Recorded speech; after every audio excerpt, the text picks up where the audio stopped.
Y yo prefiero decir oración universal y no tanto oración de los fieles, ¿no? Recordemos que oración de los fieles es un resabio, podríamos decir, que nos quedó del pasado bien pasado, digamos, incluso mucho antes del Concilio Vaticano, mucho antes, había un rito en el cual, digamos así, el diácono despedía a los que eran catecúmenos, o sea, los que estaban preparándose para recibir el bautismo, o sea, los que después iban a ser a través del bautismo los fieles católicos, digamos, ¿no? De la iglesia, miembros del pueblo. Entonces, en ese momento, después de haber escuchado la palabra y la reflexión, digamos, del sermón en ese momento, no era la homilía, en ese momento se decía sermón, el diácono, parte del rito era así, despedir, digamos así, invitar a acompañar en procesión y todo a los que todavía no eran fieles, eran catecúmenos, ¿no? Entonces, ¿quién quedaba en el rito siguiente? Solamente permanecían los que eran los fieles bautizados. Por eso esta oración que se iba a continuación se llamaba oración de los fieles, son los que habían quedado en la celebración eucarística. Entonces, de ahí viene un poquito el resabio de oración de los fieles. Ese rito, evidentemente, no está más, por más que sean catecúmenos, que los invita a que todos, digamos así, nos consideremos invitados al banquete, aunque todavía no lo podamos comulgar o no estemos bautizados, pero vamos haciendo todo un proceso de fe, digamos, en el cual todos somos invitados a participar de la celebración eucarística. Con lo cual, la oración ya no se haría propiamente correcto llamar la oración de los fieles, ¿no? Es un resabio. Sería entonces, como es su alcance por todo lo que abarca, esto debería ser llamado entonces oración universal, ¿no? ¿Por qué? Porque abarca en sus intenciones un gran aspecto, digamos así, de lo que es la universalidad de nuestra oración. Y es el momento, digamos así, donde la asamblea de algún modo cierra la palabra de Dios que se ha escuchado con esta oración, ¿no? Fue restaurada, fue vuelta a incorporar, ¿no? A través de la Sacrosantum Concilio en el Vaticano II, en la reforma litúrgica, y con esta oración universal, la asamblea, justamente yo creo que ejerce su sacerdocio real, ¿no? Su sacerdocio bautismal. ¿Por qué? Porque responde a la palabra de Dios que ha sido proclamada y pide, como bautizado, ¿no? Como sacerdocio bautismal, por todas las intenciones de la iglesia de la cual cada uno somos parte. Fíjese que la instrucción general del misal romano, la prenotanda, todo lo que está, digamos, como documento, digamos, del ritual de la Eucaristía, que está en el misal, en el número 59 leemos lo siguiente: en la oración universal, oración de los fieles, el pueblo, en cierto modo, responde a la palabra de Dios recibida con fe y ejerciendo la función de su sacerdocio bautismal, ofrece súplicas a Dios por la salvación de todos. Por eso la asamblea se constituye, podríamos decir así, en mediadora, ¿no? Intercesora, ejerciendo este sacerdocio bautismal, ¿no? Conviene que esta oración se haga normalmente en todas las misas con asistencia del pueblo, para que se eleven súplicas por la Santa Iglesia, y acá viene un poquito como el orden, podríamos decir, que lo vamos a volver a recalcar. Súplicas por la Iglesia en general, digamos, por los gobernantes, por los que sufren alguna necesidad y por todos los hombres y la salvación del mundo entero. Sería como la dirección, digamos así, que deben tener un poco las oraciones que vamos elaborando, en realidad las intenciones. Ya vamos a ver a qué le llamamos, si le llamamos oración de los fieles, a qué le llamamos oración de los fieles, o oración universal. Porque todo lo que vamos enunciando son las intenciones, ¿eh? La verdadera oración de los fieles, la oración universal, sería la respuesta, que a veces no la elaboramos tanto, no le damos el tiempo suficiente de elaborar esa respuesta.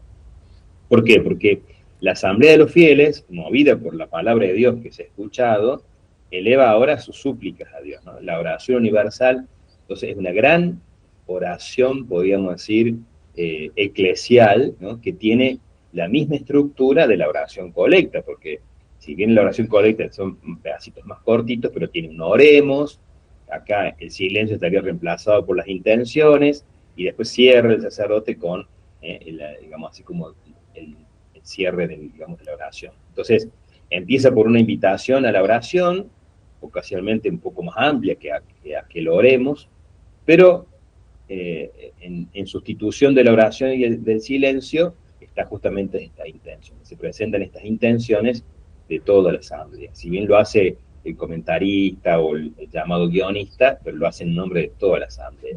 Y aquí nombra entonces a todos los beneficiarios, digamos así, de esta oración, o los que son objeto de esta petición. Por eso la introducción general de los romanos dice la iglesia, gobernantes, necesidades, el mundo entero, o situaciones particulares. Por eso puede tener una forma de oraciones dirigidas a la asamblea, podríamos decir, ¿no? Es decir, podríamos decir, oremos por los enfermos, ¿no? Una invitación, digamos así, una intención que se dirige a la asamblea, una invitación a ellos. Oremos por los enfermos. O a veces tiene formas de oraciones dirigidas a Dios. Te pedimos por los enfermos. Entonces, no es lo mismo de decir, oremos por los enfermos, que es una invitación a la asamblea, hay que decir, te rogamos, te pedimos por los enfermos, que ya está muy dirigida a Dios. Normalmente, este es el tipo de oración donde, digamos así, se expresa a Dios nuestras necesidades, se expresa a Dios nuestras súplicas o agradecimientos, y de algún modo es el momento, como digo, en el cual la asamblea se constituye en sacerdocio bautismal, ¿no?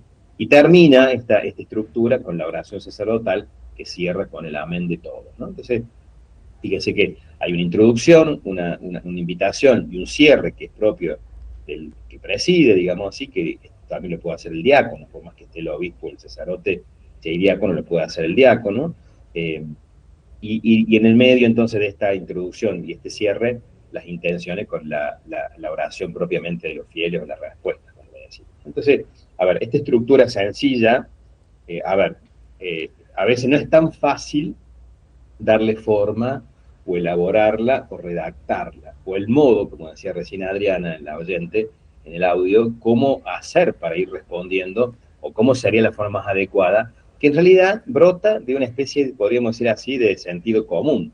Yo no puedo pedir por algo que todavía no sé qué es. Claro. Eso la respuesta no puede estar antes de la primera intención. Claro. ¿No? Entonces, no es como el Salmo. El Salmo, decíamos, te lo dijimos otros días, sí, se responde porque al ser un salmo responsorial, la antífona en sí misma ya es parte de ese salmo, con lo cual la asamblea lo repite inmediatamente después que el salmista lo diga. Claro. Entonces, pero acá es otra cosa, ¿no? Acá es una estructura distinta y un sentido distinto de oración. Si les parece, hacemos una pausa y entonces después si nos metemos en la estructura, cómo redactar esta intención y todo. Muy bien. ¿No? Hacemos una pausa musical y luego seguimos. Si tenés alguna pregunta, querés compartir alguna inquietud, te toca armar el guión mañana y la oración universal. Bueno, en estos casos también, en celebraciones especiales, en solemnidades como la de mañana, bueno, todas tus preguntas al 351-8171-593.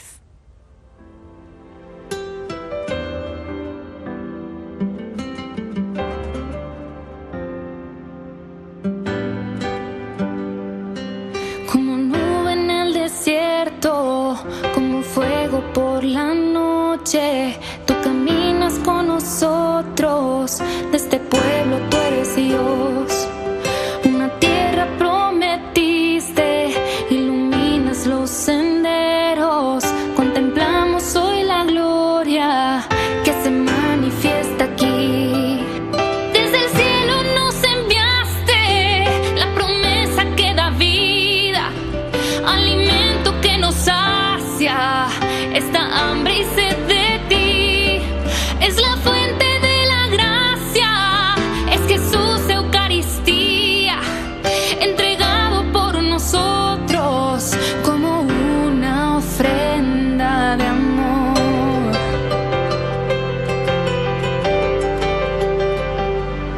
Inclinándote escuchaste nuestras voces suplicantes y por compasión nos diste a tu Hijo en la cruz, a tu Hijo en la cruz, a tu Hijo en la cruz. Desde el cielo nos enviaste la promesa que da vida, alimento que nos sacia esta hambre y sed de ti. Es la fuente de la gracia, es Jesús Eucaristía,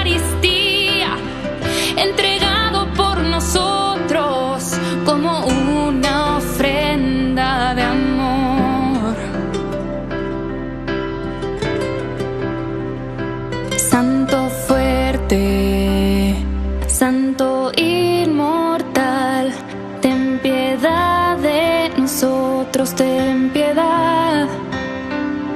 Santo fuerte, Santo inmortal, ten piedad de nosotros, ten piedad.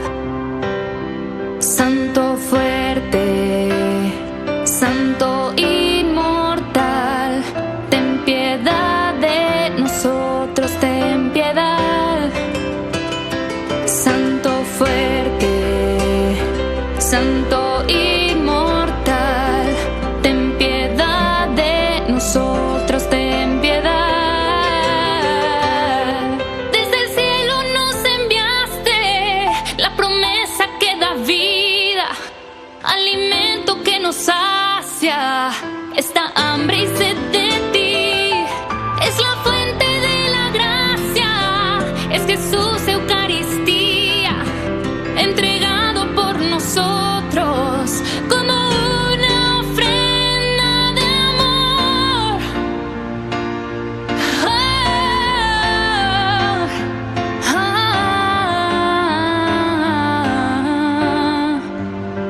Como ofrenda de amor, como ofrenda de amor, como ofrenda de amor.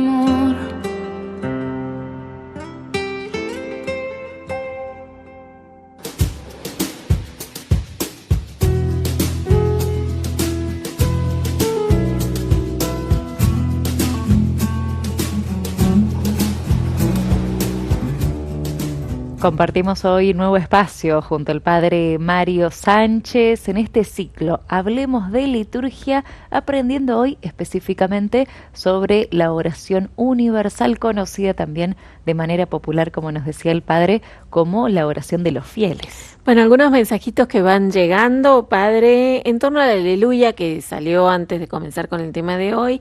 Isabel de la Ferrere dice si es litúrgico cantar el aleluya de Il Divo, dice antes de proclamar el Evangelio en la misa. En realidad me parece, a ver, es una canción muy bonita, ¿no? En realidad hay una versión de Il Divo, pero hay muchas versiones, digamos así. Creo que tiene un nombre propio según el compositor de esa aleluya. Se mete mucho como canciones, a veces en el sacramento del matrimonio, en los casamientos. En realidad me parece que, como decíamos recién, como el aleluya no es una canción, no es un canto, es una aclamación, me parece que es una aleluya muy difícil en sus variaciones musicales, en sus melodías, en las voces que por ahí comporta y en sus graduaciones. Y me parece medio complicado para que la asamblea la entone y la pueda seguir, digamos, cantada. Entonces, al no ser la aleluya un canto, no sería adecuado poner un canto como ese tan bonito, que es bonito, de verdad que es muy bonito. No sé si ustedes se dan cuenta a cuál se refiere, sí, pero me parece que no sería el más apropiado, claro, ¿no? Sí, quizá como canto para otros momentos, en la adoración, o puede ser usado en el sacramento del matrimonio, en la celebración, en el rito, pero me parece que no es propiamente una aleluya para antes del Evangelio. Bien. Respecto a esto que nos mencionabas hace un momento, padre, como anticipo, cómo presentamos, cómo redactamos nuestras intenciones en la oración universal, Cristina de Saladas dice, ¿está bien decir, por ejemplo, por María te lo pedimos, Señor, o por algún otro santo? Sí, incluso como decía recién Adriana, Adriana Giri, no la oyente, que justamente decías vos, Adri, que mañana tenemos la oportunidad de una misa solemne, entonces quizá es el momento para hacer justamente esa petición, digo, decir, esto de por María te lo pedimos, Señor. Digo, me parece que la oración, ya lo vamos a ver en profundidad, está siempre dirigida a Dios, ¿no? A Dios Padre, ¿no?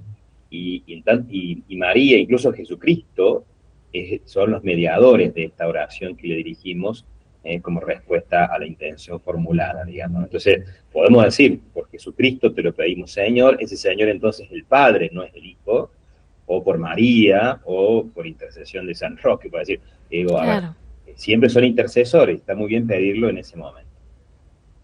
Muy Bien. bien. Bueno, Eh, esta duda también nos introduce un poco, padre, a este espacio de la estructura, que nos encanta conocer Exactamente. cómo se Sí, sí. arma. Sí, a ver, yo pensaba esto, ¿no? A ver, no es tan fácil hacer estas municiones o estas pequeñas intenciones, y mucho menos es tan fácil redactar las intenciones que va a ser expresión de toda la comunidad. Claro. Pero creo que no tenemos que ser tan rebuscados. En esto tenemos que ser muy simples, muy claros. Recordemos que estamos hablando con ese Abba Padre, ese Abba revelado por Jesús, ¿no?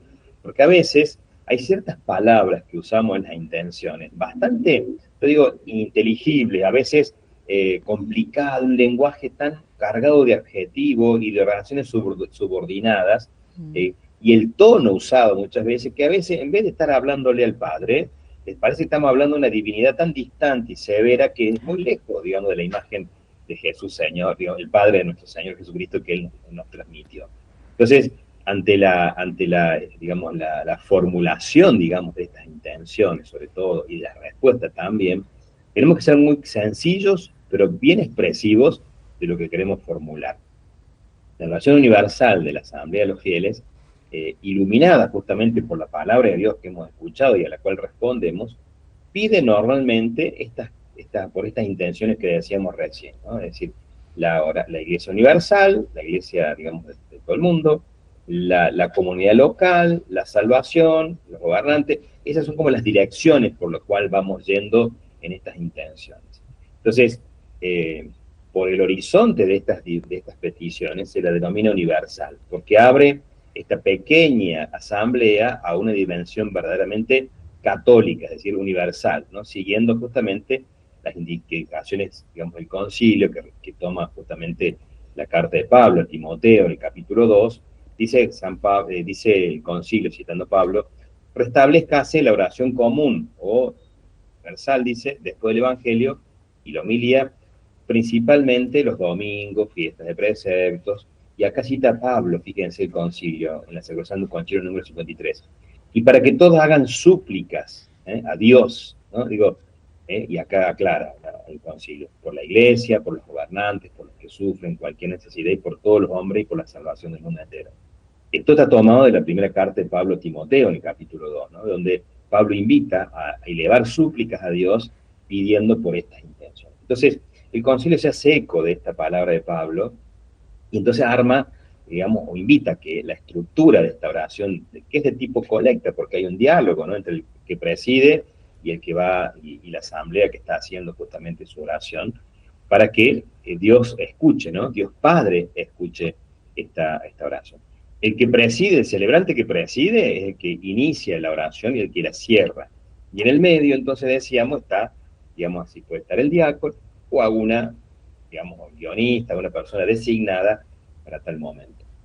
Y universal, o así, digamos así, una oración rica en su contenido o en su diversificación, no se da por quien sea los que lean, ¿no? Entonces, a veces buscamos un amplio, digamos así, elenco de personas que lean cada una de las intenciones. Entonces, porque para que sea expresión de todo, digo, vamos a buscar, a ver, un niño, un joven, un adulto o una religiosa, un enfermero, una enfermera, vamos como buscando y queremos darle un carácter universal por los que lean la intención. Y no es esa la Mm. intención de la oración universal. No está mal que usemos, digamos, que variemos, porque esto incluso lo hace la liturgia romana, la liturgia del Papa, lo hacemos a veces en misas solemnes, buscando distintos lectores de cada una, y lo hacemos en las comuniones. No es que esté Claro. mal. Ahora, no es el carácter universal Mm. por esos quienes son los que leen, sino por el contenido de esas intenciones, ¿no? Entonces, justamente en razón de esa estructura, las intenciones pueden tener tres formas distintas, ¿no? Por un lado, le llamamos la forma plena. Yo le llamo así porque me parece que como que es bien significativo, ¿no? La forma plena es pedir, es decir, oremos por, o te pedimos, Padre, por tal intención, por los enfermos, por los jóvenes, o por el Papa, etcétera, etcétera, según el orden que queremos darle, para que, no sé, el Papa, para que nos acompañe en el camino del pastor. Le pedimos por los enfermos para que el Señor les dé salud y a nosotros. Bueno, Oremos por, ¿para qué? El Claro. por y el para qué están presentes en una misma intención. Esa es la forma plena. Después tenemos dos formas parciales. Una forma parcial primera, le llamo yo, que es oremos para que los enfermos recuperen su alma. Oremos para que el Papa acompañe a la iglesia. Oremos para que, es decir, como que está solamente el para qué, ¿no? Claro. No el por. La parcial segunda sería solamente el por. Oremos por los enfermos de nuestra comunidad. Y nada más. Oremos por los jóvenes que se fueron de campamento. Oremos por, o sea, sin ponerle un para qué. Entonces, estamos orando por ellos de una manera general, podríamos decir. Entonces, esa sería una forma parcial segunda. Entonces, forma parcial plena, oremos por y para qué. La parcial primera sería solamente el para qué, y la parcial segunda el por, ¿no? Que esta parcial segunda, el por, es cuando vieron que uno por ahí abre a la espontaneidad, ¿no? Los que quieran ofrecer y todos saltan, ¿no? Por los trabajadores, por la paz del mundo, por los enfermos. Esa es la gran idiosincrasia. Tenemos que leer acá, me parece, a ver, qué es lo que la gente a veces pide y cómo lo pide, ¿no? La gente es muy sencilla al pedir. La asamblea, cuando uno le da la oportunidad de hacer oraciones espontáneas, nunca te va a hacer una formulación, digamos así, súper elaborada, con oraciones subordinadas. Siempre va a decir, por los enfermos, por los trabajadores, por la paz del mundo. Ese es el modo a veces que tenemos que aprovechar entonces. Si ese es el modo que la gente quiere pedir, aprovechemos que esas sean nuestras intenciones, así, de ese modo, ¿no? Porque es lo que la gente más capta fácilmente, digamos, ¿no? La asamblea captamos cosas sencillas, ¿no? A veces cuando nosotros rebuscamos mucho, lo decía recién, a ver, decimos, ¿a qué me refiero cuando hablo de oraciones subordinadas? Decimos, te pedimos, Padre bueno, y ya le agregamos un calificativo, hay Padre bueno, entonces ahí ya estamos como pensando en el Padre bueno. Entonces, te pedimos Padre bueno, generoso y bondadoso y misericordioso, decimos todos los calificativos, porque queremos poner todo en una intención, digamos, ¿no? Por el Papa, que es nuestro pastor, ya hicimos una subordinada, ¿ven? Que es nuestro pastor universal y que acompaña a toda la iglesia del mundo. ¿Para qué? Entonces, a ver, ¿por qué estoy pidiendo? Entonces, como que está perfecto, digamos, como oración, está con todas las flores, está con todas las... Pero a veces confundimos, a ver, si estamos pidiendo por el Papa, o lo estamos alabando a Dios Padre, misericordioso, bueno y generoso, o estamos hablando que acompañe, ¿qué estamos pidiendo, ¿no? En esa intención. Entonces por ahí se complica y los calificativos y las subordinadas nos van perdiendo, digamos así, lo esencial de lo que queremos pedir, ¿no? Entonces creo que mientras más simples seamos en esto, mejor vamos a poder de algún modo tener como la oportunidad de pedir o de agradecer o alabar y suplicar. Recordemos entonces esto de vuelta, ¿no? Siempre las oraciones van dirigidas a Dios Padre, ¿no? En este momento de la celebración eucarística van dirigidas a Dios Padre, ¿no? Puede ser que en alguna oración del fiel, oración universal de la liturgia de las horas, como laudes, como vísperas, haya algunas oraciones dirigidas a Cristo, nunca a María, nunca a los santos, siempre son mediadores, pero en este momento de la Eucaristía, estas intenciones son dirigidas a Dios Padre. Y el modo entonces, como decíamos recién, de rezarlas, es esto, ¿no? Después que el sacerdote que preside introduce, ¿no?, la invitación a que oremos, entonces el lector o un guionista o el mismo diácono va presentando las intenciones. Y como decíamos recién, ya vamos a ver un poquito el tema de las respuestas, quizá después del otro bloque, las respuestas van después de la primera intención, es así, ¿no? Y a veces ni siquiera hace falta que, digamos, oremos, para no cortar lo que es la intención con las respuestas de esa intención, ¿no? Para no darle un corte, sino que la respuesta sea continuación de esta intención. A veces no es tan sencillo esto, ¿no? Porque también esto, creo que también pastoralmente depende mucho de cómo la asamblea se vaya acostumbrando, vaya de algún modo aprendiendo a dirigirse a Dios con estas intenciones. Pero lo ideal sería que, primero sencillo, y después sí lo oremos para que la respuesta sea a continuación de eso, digamos, ¿no? A veces hay algunos guiones que proponen ciertas intenciones bastante acertadas, pero a veces, difícil a veces de redactar, porque queremos ser una asamblea o queremos ser una iglesia de puertas abiertas y que camine junto, y entonces en vez de decir oremos, simplemente decir Señor, haznos o hacenos o que seamos, a mí no me gusta para usar la palabra haznos en este momento, pero, pero Señor, que seamos, no sé, misioneros de verdad. ¿Por qué? Porque tiene que ver con el sentido de lo que yo estoy suplicando, ¿no? En ese sentido, esta formulación de esta intención sería de un modo particular. Pero esto también implica a veces, yo digo, la cancha o la formación de aquellos que les toque redactar estas intenciones, ¿no? Yo digo lo básico, lo tradicional, esta forma plena, esta forma parcial primera, parcial segunda, pero no sería la única forma, digamos, ¿no? Esto sería como lo básico, y aquellos que se animan a ir redactándola es lo que tendrían que tener en cuenta, ¿no? Una vez elegida esta forma, plena o parcial primera, tengo que mantenerla en toda, no puedo usar, digamos, distintas cosas, porque a veces ahí cuando por ahí en la intención la asamblea se puede confundir. Entonces, si yo elijo una forma plena, la uso para todas las intenciones. Claro. Y elijo una forma parcial primero, parcial segunda, para todas las intenciones. Y también esto, claro, no más de 4 o 5, no. Porque a veces ponemos 6, 7, 8, 9 intenciones, y ya ni me olvidé como que qué decía la primera, qué decía la segunda. Entonces a veces breve, 4, 5 y cortitas. Fíjense que en la prenotanda, el misal, es la única indicación que usa 2 veces, en menos de 4 renglones, 2 veces la palabra breve. ¿No? Digo, nunca pasa en las prenotandas, en las rúbricas, que se repitan palabras, ¿no? Cuando uno hace una instrucción legal, como es la prenotanda, como es la instrucción en el misal romano, digamos, nunca el estilo, digamos así, legal de estas prenotandas tiene la costumbre de repetir palabras, ¿no? Bueno, en este momento, cuando indica la oración de los fieles, sí repite 2 veces una misma palabra. Y fíjense que paradójicamente la palabra breve. O sea que, para que entendamos una vez por todas que tienen que ser breves, ¿no? Digo, claro. Es muy significativo que un texto legal diga 2 veces una misma palabra y que esa palabra sea breve, ¿no?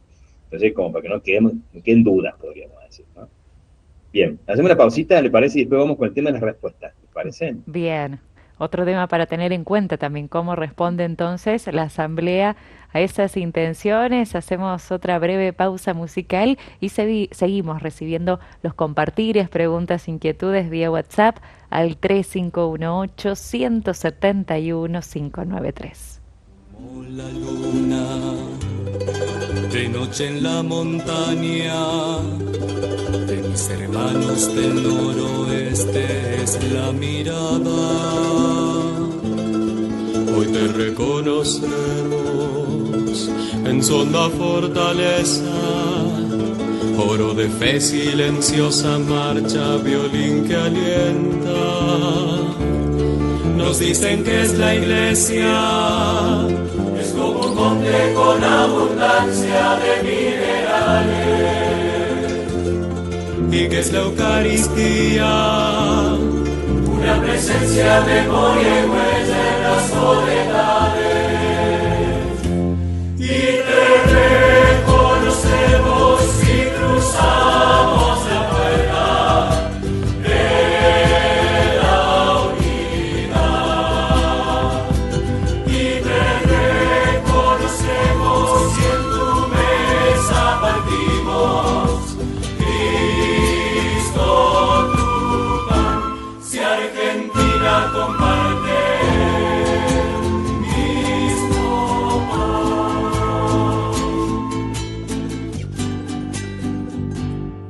Es como lluvia blanda sobre el suelo sediento, el habla dulce de mis hermanos litoraleños. Hoy te reconocemos entre los del noreste, santa alegría para luchar, cueste lo que cueste. Nos dicen que es la iglesia, como un gran río, el fluir lento de una esperanza, y que es la Eucaristía,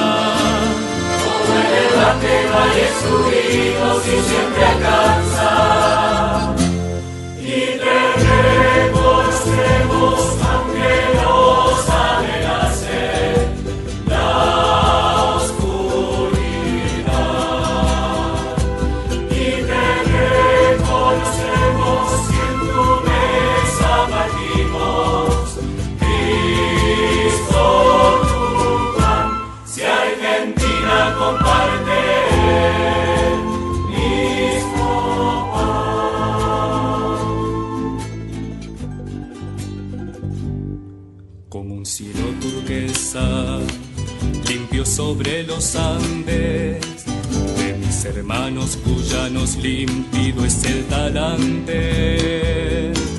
Hoy te reconocemos en su hidalguía humilde, tenacidad de creer de pie aunque nos granice. Nos dicen que es la iglesia, es una viña de sudor, de sangre por vino, y que es la Eucaristía, acequia que distribuye un milagro sencillo. Y te reconocemos, nuestro júbilo es este, vos siempre estás. Y te reconocemos, si en tu mesa partimos, Cristo tu pan, si Argentina comparte el mismo pan.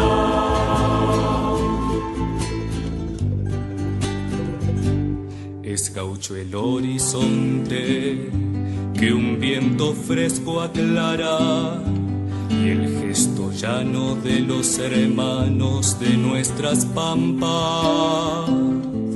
Hoy te reconocemos en su sabiduría, que nace de aprender de la tierra en el día a día. Nos dicen que es la iglesia, cruza de sangre, es tierra de todos, pasión que migra, y que es la Eucaristía, trigal que brilla, pan para todos, mesa de vida. Y te reconocemos y cruzamos la puerta de la unidad.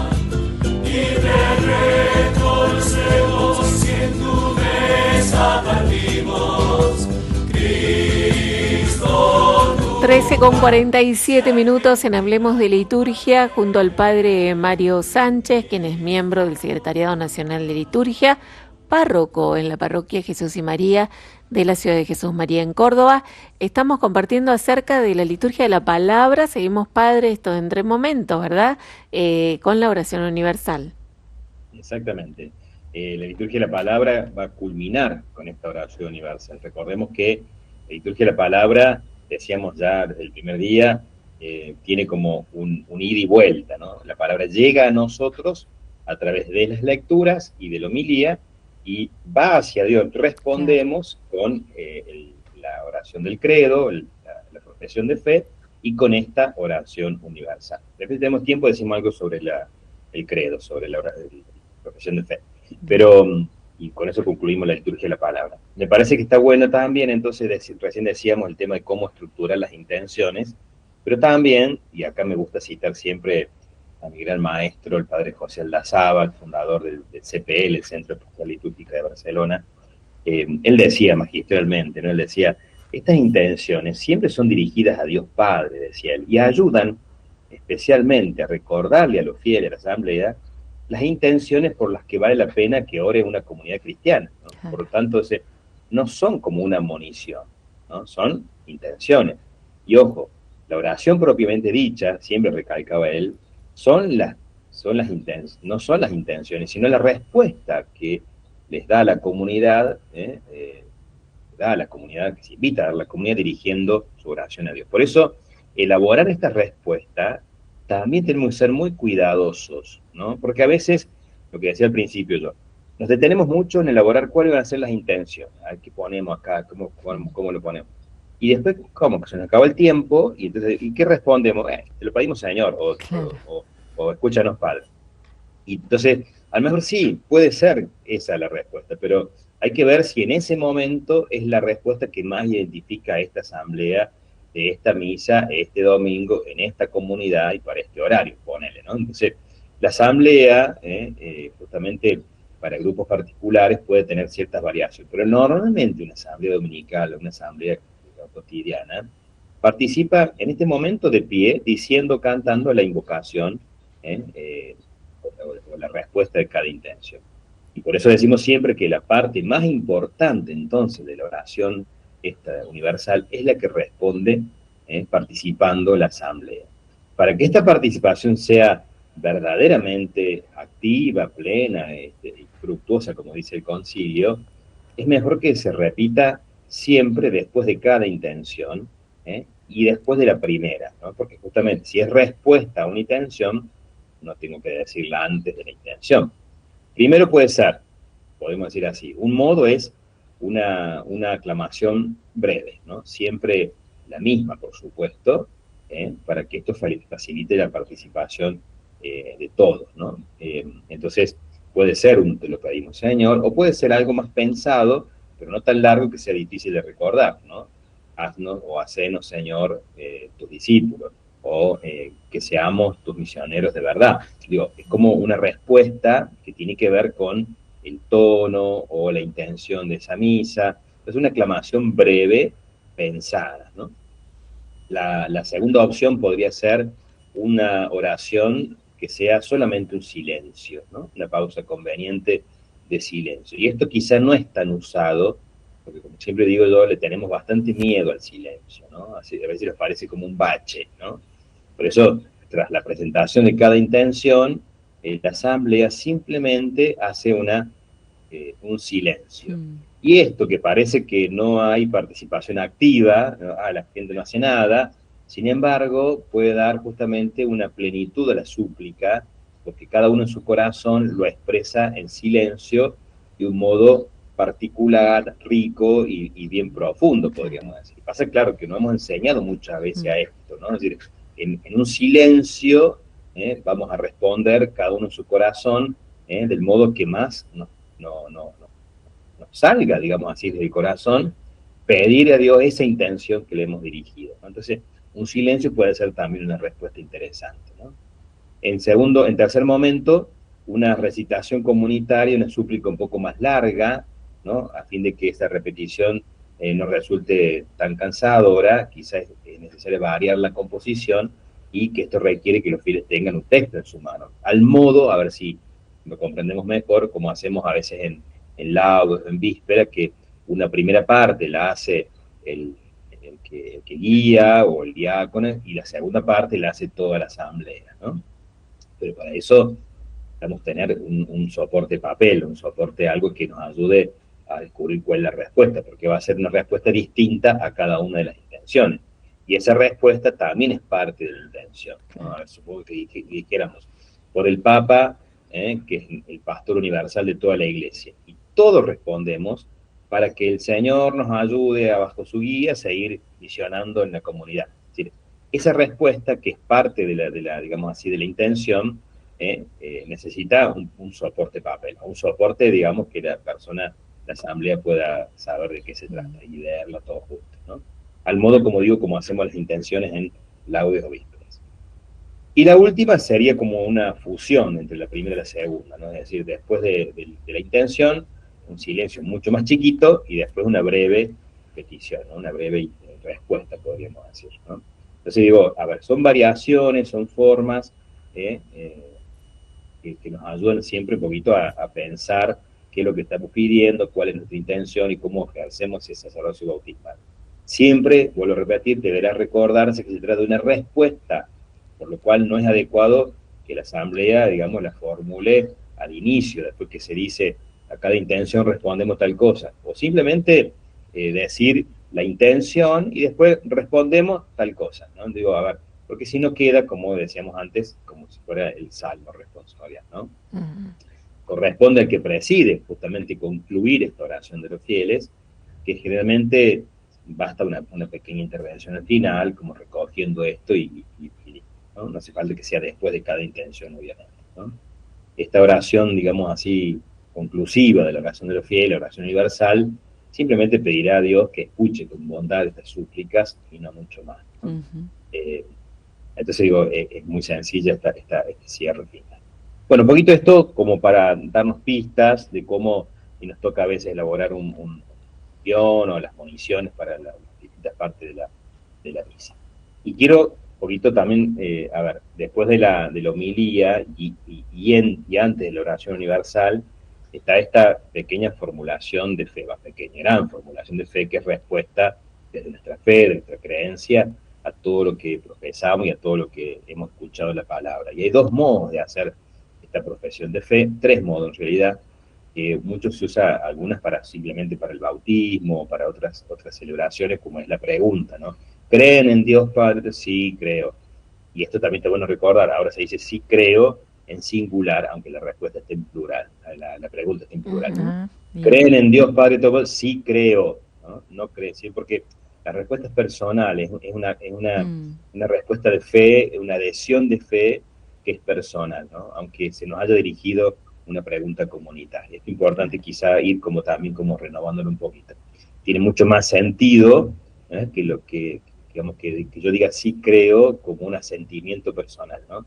Recuerden que la fe es una respuesta, digamos así, particular, comprometida, jugada de cada uno de nosotros, ¿no? Aunque nos salvemos en comunidad, como decimos siempre, y por eso somos pueblo de Dios.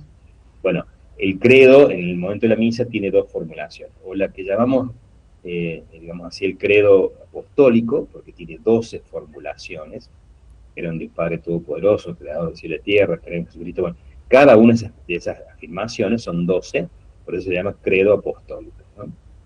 O tenemos una más larga, que a veces no se practica tanto, que es un poco más difícil de aprender, que es el famoso credo niceno-constantinopolitano, que justamente es la formulación de fe que surge de la unión de estos dos concilios, el concilio de Nicea y el concilio de Constantinopla, donde se hizo toda una formulación un poco más extensa, que me acuerdo que para el año de la fe que vivimos a nivel mundial se usó mucho, pero siempre quizá ayudado por un soporte papel, como digo yo, o algo que me ayude no es fácil de acordárselo, pero es la posibilidad también de ir variando entre los dos credos. Claro. Bien, hasta acá llegamos con la liturgia de la palabra. Bien, padre. Una pregunta es las intenciones. Sí. Desde cualquier lugar se puede leer desde el ambón, desde un costadito donde está el guionista. Bueno, hay dos posibilidades. Primero, el que preside lo hace desde donde está presidiendo, la sede o el altar. Y el que lee las intenciones, si es un diácono, debería ser el mismo ambón, porque recuerden que es parte de la liturgia de la palabra. Claro. ¿No? Si es otra persona, podría también leerla desde el ambón, y si es el mismo comentarista, el guionista, como le decimos, que va a formular, puede ser desde el mismo atril donde está guiando, no hay